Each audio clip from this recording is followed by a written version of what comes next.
Yo, what's up mga kaibigan? Nalina tayo magkwentuhan ang inaabangan na Game 7 matchup sa pagitan ng NBA Champions OKC Thunder at number 2 seed San Antonio Spurs. Matindi yan ang isimula ng Spurs sa tagad silang nakabuo ng 14-point lead sa pangunguna ni Wemby at ni Stephen Castle na ibersa nga nilang OKC sa 7 turnovers sa unang quarter na nagresulta sa mga fast break points. Ganun pa man, hindi nga nagpapaiwan ng OKC at nananatili silang dikit na pumasok mula sa bench si Jared McKay na nagtala kagad ng 8 points sa unang quarter.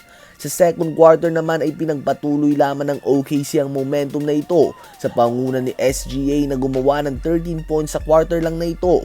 Tinulungan din siya ng bench players kaya naman nabawi nga nila ang lamang from down 14 points. Ngunit gumawa ng ilang tough basket sila Fox at Wemby bago matapos ang quarter upang mabao ng 56-53 halftime lead.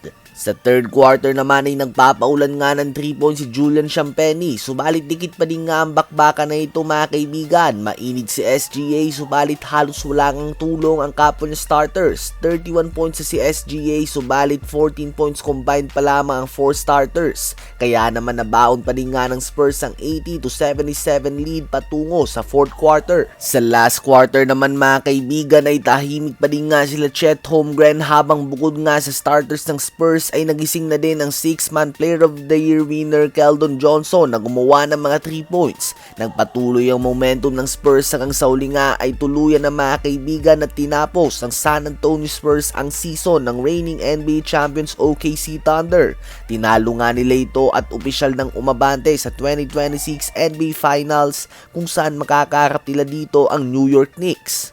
Habang ang backup center naman ng New York Knicks ang isa sa mga pinakamagaling na offensive rebounder sa buong NBA, Mitchell Robinson ay nagtamo ng broken pinky finger na injury.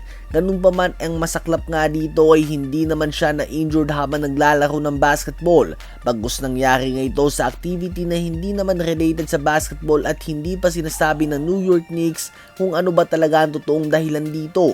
Sa ngayon nga ay inanunsyo naman ng Knicks na sumailalim na ito sa surgery at handang maglaro para sa Game 1 ng NBA Finals. Obviously, hindi siya magiging 100%. Subalit hindi naman siya pinapasok ng Knicks para gumawa ng puntos, bagkus para lamang makipag-agawan ng mga rebounds.